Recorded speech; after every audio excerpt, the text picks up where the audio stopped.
How do I love like Jesus when I'm running on empty? Does the following describe you? You want to love people well. You want to serve. You want to do what's right. But if you're honest, you're just tired. It would be hard to deny that the modern world runs at a very frantic pace. Life moves fast, burnout is common, emotional exhaustion is a chronic problem. And when you factor in all the pressures of work, family, extracurricular activities, and even the life of the church, it can overwhelm the best of us. So how can a person love like Jesus when your own fuel tank is severely depleted? Jesus never intended to add to your burden. As a matter of fact, in Matthew chapter 11 and verse 28, he invites those who are weary and weighed down to come to him because his yoke is easy and his burden is light. But sometimes the way we live the Christian life can feel like the opposite, like just one more thing to be added to an already overloaded schedule. Is that what Jesus had in mind? Could this really be what Jesus means when he calls us to be his disciples? When you look at the life of Jesus, you see a very different rhythm. In Mark chapter 6 and verse 31, after a demanding season of ministry, Jesus calls his disciples away to a quiet place to rest.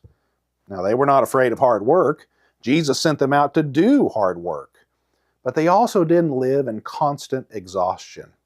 After they had labored for a time, they would spend some time away with him to rest and have their spirits refreshed. There was a rhythm. Serve, step away, be renewed. And Jesus makes something else very clear in John chapter 15 and verse 4. If we want to bear fruit, we have to abide in him, because apart from him, we can do nothing. This is an important insight. This means we're not meant to live or serve out of our own strength. We're meant to draw our strength from him. There is a basic principle behind all of this.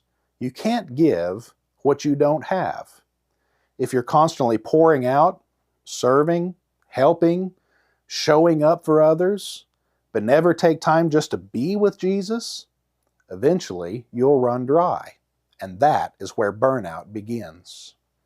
One way to picture it is like this. Your life is like a cup. You can pour out of it into others, but if nothing is being poured into you, that cup will eventually be empty. But when your life is rooted in Christ, he fills you, not just enough to survive, but enough to overflow.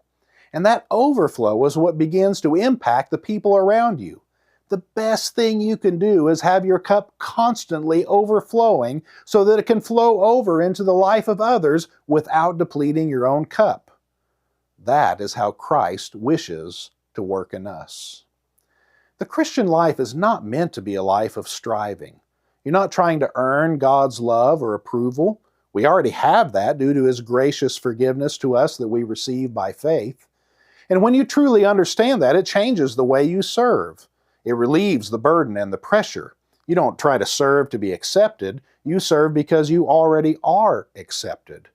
We serve others out of gratefulness for what God has done for us. Now, we can't do everything. We aren't called to do everything. Often the exhaustion we feel isn't because we're doing too little, it's because we're trying to do too much or to do the wrong things. When we get our priorities out of order, burnout isn't far behind. Jesus makes it clear in Matthew chapter 6 and verse 33, when we seek first his kingdom, everything else that we truly need will follow. We each have our own work given to us, and he promises to give us the resources for our particular service in God's kingdom. You do not have to live in a constant state of exhaustion. And you don't have to keep striving to prove something to God. That was never the life Jesus invited you into. Jesus didn't say, "Come to me when you have more to give." He said, "Come to me when you're weary." Maybe for you, in this season, loving like Jesus doesn't start with doing more. Maybe it starts with slowing down, stepping away, and simply being with him again. Because the truth is, You can't pour out what you're not receiving. When your life is rooted in Him, He fills what's empty. He will restore what has been drained, and He will give you what you need so that you can keep loving others. And so if you're running on empty, come back to Jesus. Let Him fill you first and always. If you have found this content to be helpful, be sure to subscribe and stick around for our next video to learn how to love like Jesus even when others hurt you. To learn more about the Bible or to get your questions answered, visit us at knowyourbible.com.